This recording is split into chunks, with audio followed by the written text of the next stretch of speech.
सब कुछ समाप्त होने के बाद लोगों ने पेड़ों की छाल पीस कर उसे पकाकर खाने लग गए। यहाँ तक कि लोगों ने मुट्ठी भर अनाज के लिए अपने बच्चे तक बेच दिए। लेकिन अकाल के इस साये ने इंसानों के शरीर से खून भी चूस लिया था।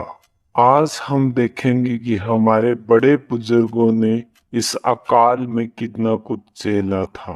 अगर आप राजस्थान से हैं तो आपने छप्पन अकाल का नाम जरूर सुना होगा। विक्रम संवत 1956, अंग्रेजी समय अनुसार सन 1899, जब राजस्थान और राजस्थान के आसपास का इलाका एक भयंकर अकाल की चपेट में आ गया।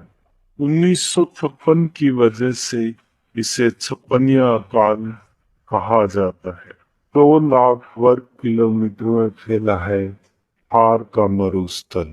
यह दुनिया का 9वां सबसे गर्म रेगिस्तान है, जो पश्चिमी राजस्थान में है। इस रेगिस्तान की धरती को कुदरत ने पानी तो दिया नहीं, और दिया तो सिर्फ रेत के बड़े बड़े टीले, आंधी, लू के थपेड़े और बारिश की उम्मीद। इसलिए जनता बारिश के पानी पर निर्भर थी। पानी की कमी की वजह से साल में सिर्फ एक बार ही बारिश के मौसम में खेती होती थी, और उस पर भी अंग्रेजों का टैक्स। ऐसे में किसानों के पास ज्यादा अनाज नहीं बचा करता था। राजस्थान के बीकानेर, जैसलमेर, जोधपुर, जयपुर और नागौर में इस अकाल का सबसे ज्यादा असर हुआ, जहां पर इस साल बारिश की एक बूंद भी नहीं गिरी थी। देखते ही देखते लोगों के पास जो भी अनाज था वह कम होने लगा। लोगों ने एक समय खाना खाना शुरू कर दिया, लेकिन समय के साथ सारा अनाज खत्म हो रहा था। राजस्थान की इस भयंकर गर्मी में पानी और अनाज ना होने की वजह से इंसानों में अब हड्डियां नजर आने लग गई। अनाज खत्म होने के बाद लोगों ने बेर खाना शुरू कर दिया। बेर के बाद अब लोग सांगरी भी खा रहे थे। जब बेर व सांगरी दोनों ही मिलना मुश्किल हो गए, तो लोगों ने बेर की गुठली को पीस कर खाना शुरू कर दिया। जब सब कुछ समाप्त हो गया, तब पेड़ों की छाल को उतार कर उसे पीस कर उसकी रोटी बनाकर खाने लगे। अब इंसानों के शरीर से खून भी खत्म होने लग गया था। ऐसा लग रहा था मानो हड्डियों के कंकाल खड़े हों। लोग भूख और प्यास के मारे तड़प रहे थे। पशुधन, गाय, भैंस, भेड़, बकरी अब पानी व चारे की कमी की वजह से मरने लगे। समय के साथ खाने के सारे विकल्प खत्म होने लग गए। लोगों के शरीर को खून ने चूसना शुरू कर दिया। लोग अब इतने कमजोर हो गए थे कि आंगन में खूंटे गाड़ दिए थे, ताकि इनके सहारे से उठा बैठा जा सके। यह सुनकर ही हमारे रोंगटे खड़े हो रहे हैं। तो सोचिए हमारे बड़े बुजुर्गों पर क्या बीती हो।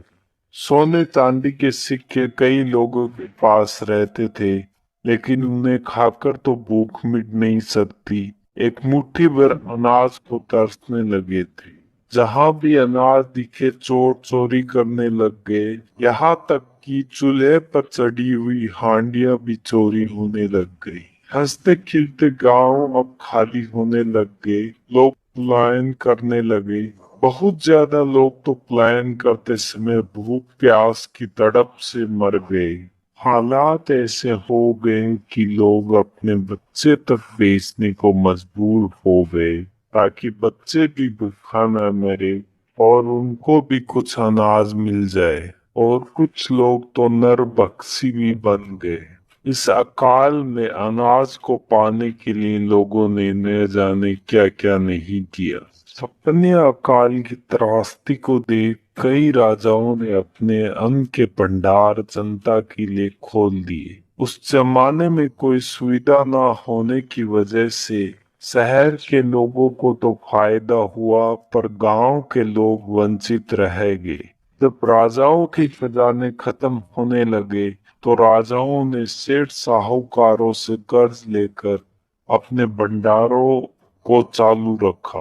परिवहन और अन्य सुविधा न होने की वजह से भंडारों और लंगर सुविधा का बहुत से लोगों को पता भी नहीं चला। बाहर रह रहे सेठ साहूकारों को जब इस त्रासदी का पता लगा तो वो अपने गांव शहर लौटकर अपने अन्न के भंडार खोल दिए। कुछेक ने तो खाने के बदले हवेलियां बनवाई, पर सब ने अपने अपने तरीके से सहायता करी। इस छप्पनिया काल में ऑन रिकॉर्ड 10 लाख लोग भूख प्यास से मारे गए, लेकिन ऐसा माना जाता है कि लगभग 40 से 45 लाख लोग मर गए थे। जानवर व पशु तो अधिकांश खत्म ही हो गए थे। इस अकाल के बाद सेठों व राजाओं ने जगह जगह जलाशय बनवाए। बीकानेर के राजा गंगा सिंह ने भी हर कोशिश की।